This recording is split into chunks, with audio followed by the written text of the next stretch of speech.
Donc bonjour à tous. Alors avant toute chose, je tiens quand même à remercier la ville de Paris et toute l'équipe du CAUE 75 pour l'organisation de ce temps fort.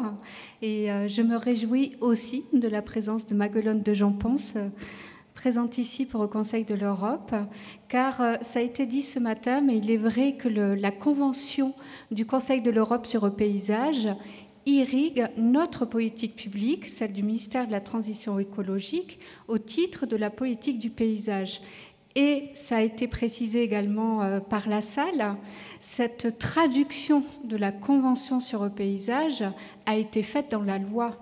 Donc notre loi sur la RNBP de 2016 retraduit tous ces principes et ces valeurs qui vous ont été dictées ce matin par Maguelone de Jean-Ponce. Donc on est bien aussi dans un cadre de loi et pas seulement de celui du désir. Et je trouve ça important de le rappeler en introduction, puisque moi je vais vous parler de la méthode nationale de l'Atlas des paysages qui découle, c'est quelque part cet outil de mise en œuvre de la connaissance des paysages, et ça s'inscrit bien dans ce cadre juridique. Alors, je voulais aussi faire une petite part d'étonnement au regard de cette matinée. On a pu, en tout cas, moi j'ai cru comprendre que tout le monde n'était pas au même niveau de connaissance sur l'existence d'une loi, d'un cadre juridique, d'une convention, d'une méthode nationale qui existe, puisqu'on a pu la questionner. Et finalement, ce que je trouve des plus enrichissants, c'est que même ne sachant pas tout ou cela, eh bien, en fait, vous êtes déjà dans le pas, vous enclenchez déjà le pas qui répond à la philosophie de ces valeurs, de ces principes. Et donc, je trouve que c'est très enthousiasmant et très enrichissant de parcourir comme ça cette histoire autour de l'élaboration de cet atlas. Un atlas parisien qui, comme cela a été dit, est quand même un grand temps fort et historique pour l'histoire du paysage, en tout cas. Alors cet atlas, je vais reprendre un petit peu sa présentation brièvement. C'est un outil de démarche paysagère qui est déployé par le ministère de la Transition écologique et qui est élaboré à l'échelle départementale avec les services de l'État.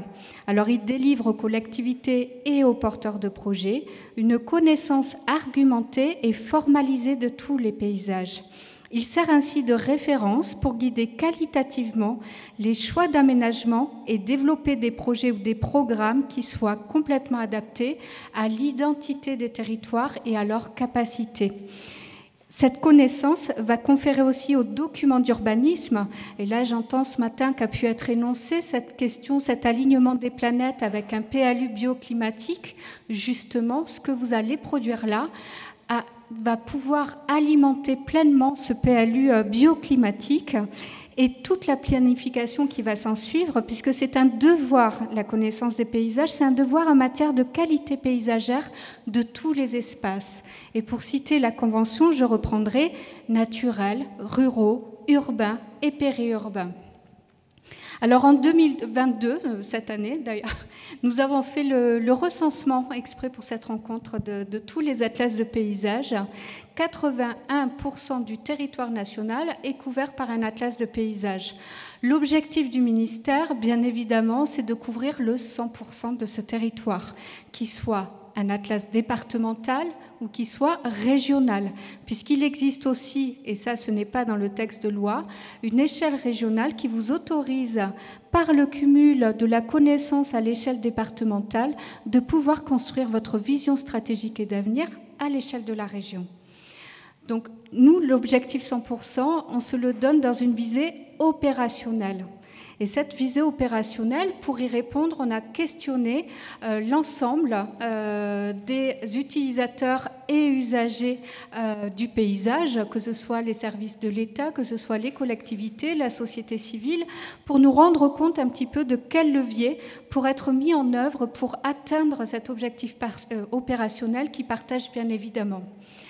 L'objectif de ma présentation est là de vous en faire la restitution, qui doit être autant de préconisations que nous partageons au sein du ministère et qui doit pouvoir enrichir la réflexion autour de votre cahier des charges de préparation de votre atlas des paysages.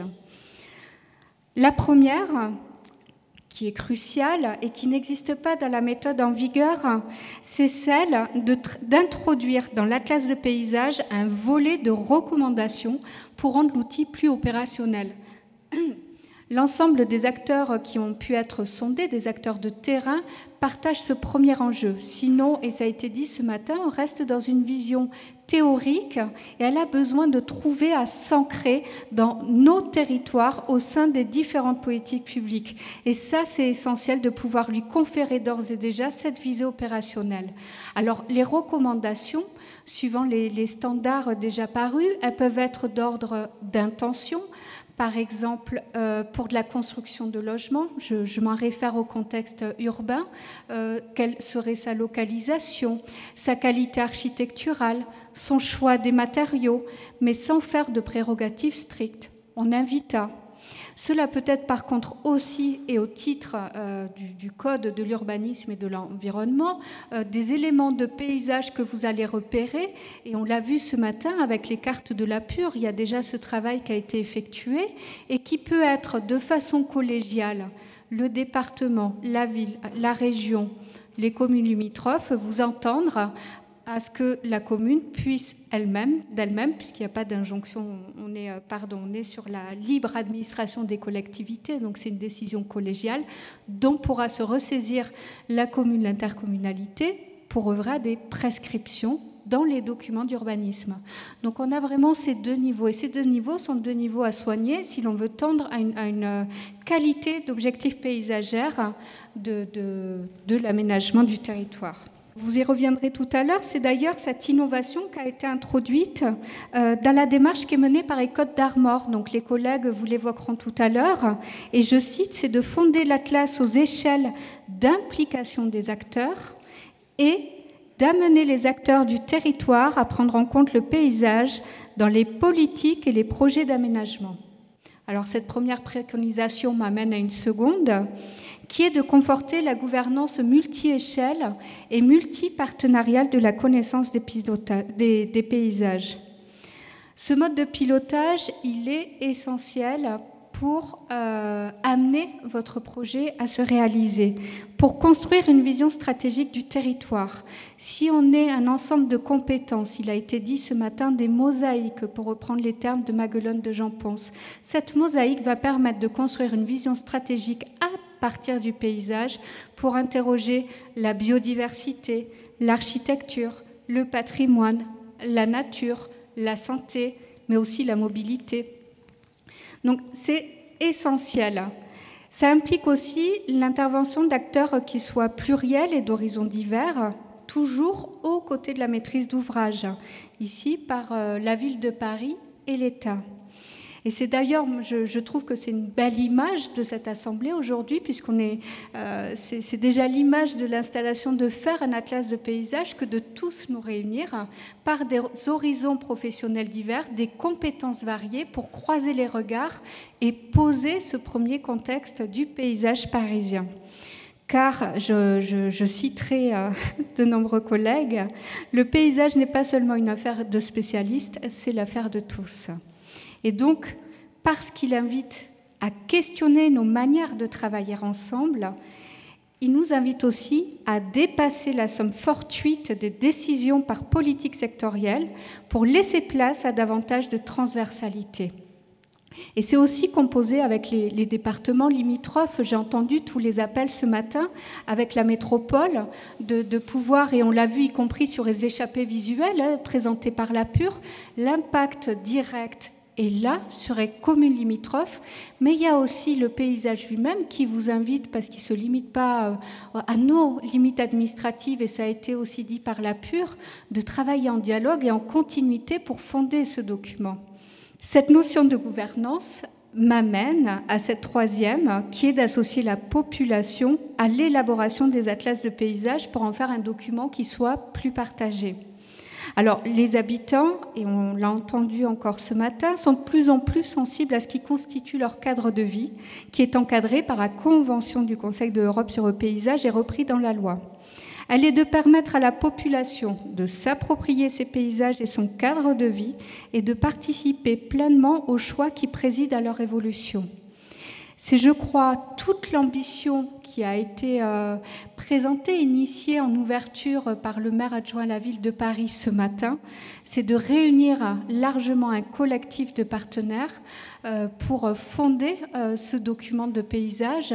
C'est aussi l'ambition que vous vous donnez au CAU 75 et tout le travail que vous avez effectué pour être aujourd'hui avec des comités d'habitants, donc des habitants qui assistent directement à ce premier atelier de travail. Donc je vous félicite parce que tout le monde ne fait pas cette démarche et c'est quand même un engagement assez vertueux. Je trouve que vous avez de nombreux exemples en Île-de-France. On a entendu ce matin une personne du CAUE 94 qui a mené l'atlas de paysage pour le Val-de-Marne, qui est en cours de finition, si je puis me permettre, ou de bouclage, et qui a associé les habitants, cette fois-ci, sur un volet de consolidation du diagnostic, de la connaissance. Comment je vis, comment je comprends, comment j'intègre mon environnement, mon cadre de vie. Et donc, ça a donné lieu à des démarches participatives qui sont venues consolider ce diagnostic, qui a été le socle de départ d'une démarche, et puis après, d'autres ateliers avec d'autres rythmes. Il y a aussi un exemple sur lequel vous reposez et qui vous aidera aussi à construire ces liens limitrophes, la Seine-Saint-Denis. Alors, son atlas de paysage est certes assez singulier, puisqu'il a été fondé entièrement avec la participation de la population. Donc c'est assez merveilleux parce que vous avez à la fois, il y avait cet habitant du 18e ce matin qui parlait des conflits d'usage de l'espace public. En Seine-Saint-Denis, vous allez avoir autant de la question urbaine que on va dire, de pourtours, de couture à mener, mais aussi de conflits, de beauté. Donc ça doit être pour vous des exemples inspirants sur quelle participation et à cela à enrichir des autres propositions qui vous ont été faites. La quatrième préconisation pour élaborer cet atlas de paysage, donc toujours des préconisations issues des acteurs de terrain que nous partageons, elle va porter sur la numérisation de la donnée paysagère. Alors ça, un petit peu barbare. À juste titre, nombreux sont les acteurs investigués qui vont exprimer ce besoin de création d'un standard de données géolocalisées du paysage. Pour faire simple, c'est de disposer pour vous d'un SIG, d'un système d'information géographique. Qu'est-ce qui se trouve, à quel moment et pourquoi? Alors pourquoi cette idée de numérisation, de données?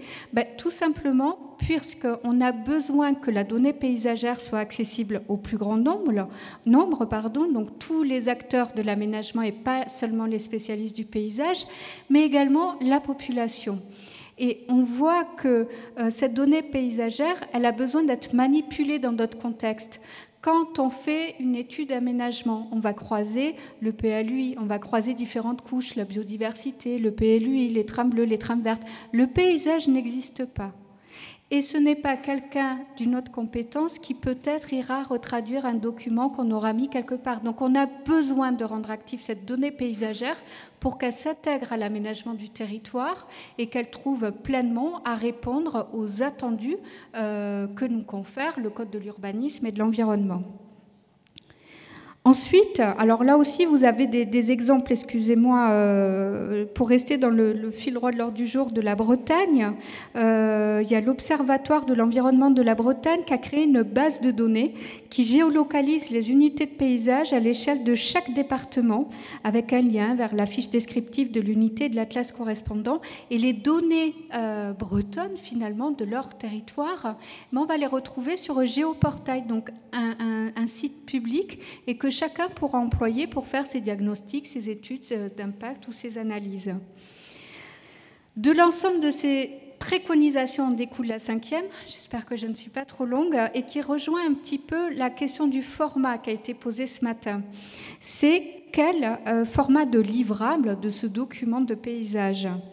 Alors là aussi, toujours sur les retours de terrain, le consensus plaide pour un document qui soit concis et argumenté, et pas seulement compris par les seuls spécialistes. Donc il faut qu'il puisse être réappropriable. Ensuite, il ne s'agit pas, quand on dit concis et argumenté, qu'il soit évidé de sa substance. Les fondements d'une connaissance, au même titre quand vous avez un document d'urbanisme, on ne va pas faire l'impasse sur certains détails qui sont tout aussi essentiels pour constituer la politique publique. Elle est bien d'avoir soit, certains préconisent, de conserver ces fondamentaux et d'à côté d'y proposer des fiches de synthèse sur les enjeux, les préconisations et des illustrations, ou bien directement de conserver ce livrable Atlas comme document, comme grand livrable, mais d'y adjoindre des déclinaisons de communication pour s'approprier, pour que les différents publics puissent s'approprier cette connaissance, que ce soit des décideurs, des habitants, des associations, mais qui puissent avoir un accès. Ensuite, de ce format, je dirais, alors là aussi, pardon, j'ai un autre exemple, je suis restée aussi en Île-de-France pour vous donner envie d'aller voir les collègues, le CAUE 95. Alors, il a développé un site internet qui est dédié à l'Atlas de paysages du Val d'Oise et qui va avoir, donc je vous invite à aller regarder, différentes clés de lecture qui correspondent à ses besoins, à ses ambitions, et pour connaître, décider, mais aussi sensibiliser sur le paysage. Et enfin, dernière préconisation, c'est celle qui porte sur la vie de l'Atlas, qui est aussi celle qui va ouvrir sur cet après-midi au cours des ateliers. Cette vie de l'Atlas, vous avez bien raison, puisqu'elle s'anticipe en amont, comme tout pilotage de projet. Il faut penser la gouvernance dès l'amont et son animation dans le temps. Il n'y a pas de règle à la matière. Un pilotage vous appartient, c'est à vous de le définir. Par contre, il y a des préconisations qui sont données par les acteurs de terrain qui visent soit à créer des groupes de travail dès lors que vous avez des recommandations dans votre atlas pour en faire le suivi dans le temps. Qu'en est-il? Comment ça se passe? Comment on réajuste? Comment on conforte? Il y a aussi d'autres propositions qui sont émises dans la droite lignée de rendre opérationnel ce document, puisque c'est juste un support, mais la connaissance, ça puisse être opérationnelle, c'est mettre en place des plans de paysage, une véritable mise en œuvre de démarche paysagère qui concrètement va asseoir ce que vous avez décidé sur le terrain en continuité avec la communauté d'acteurs.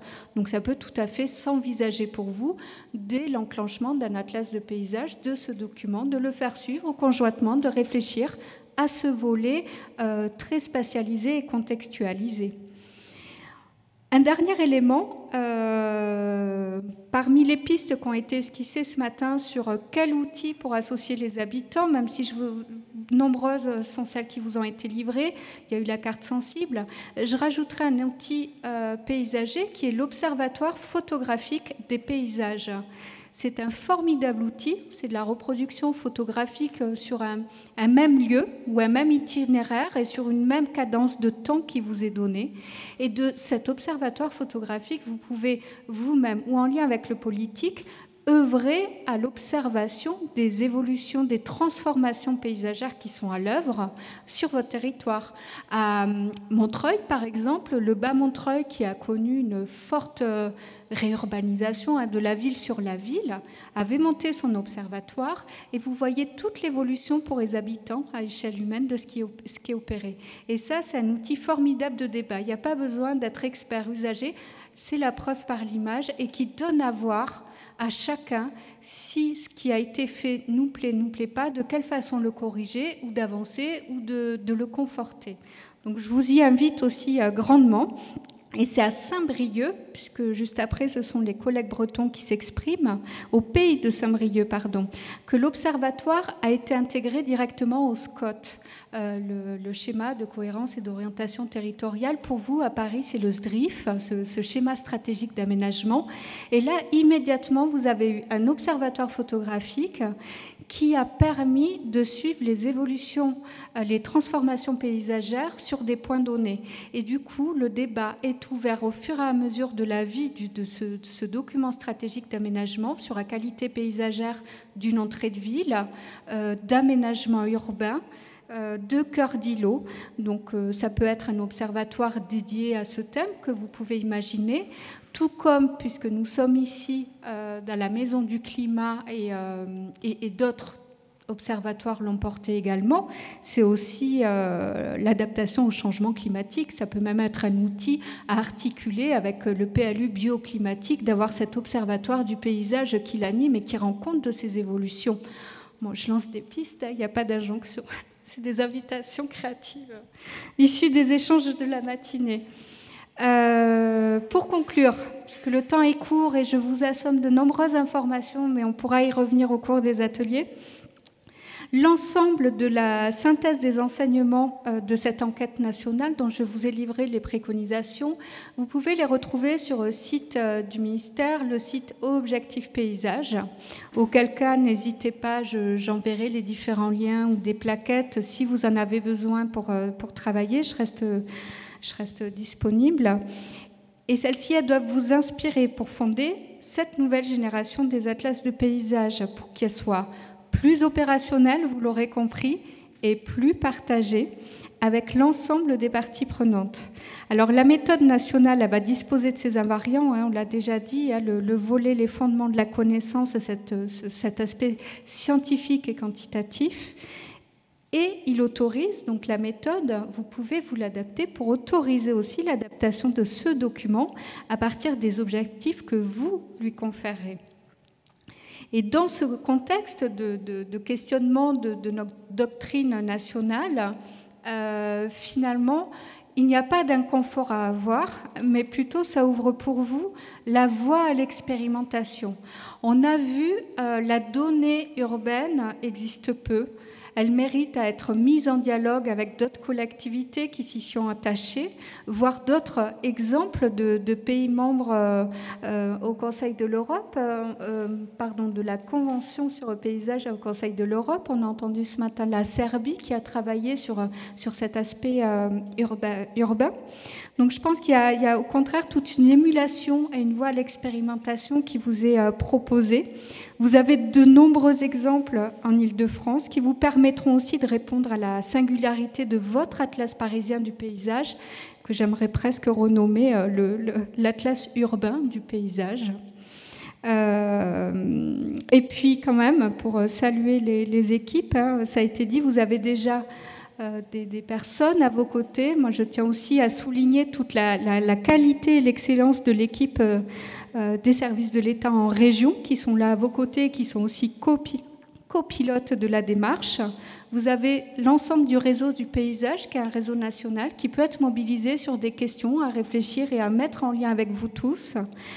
Et de notre côté, nous au ministère, dans la réflexion que nous ouvrons, nous resterons très attentifs à vos avancées, particulièrement sur la connaissance du paysage urbain qui, pour nous, fera école. Voilà, je vous remercie.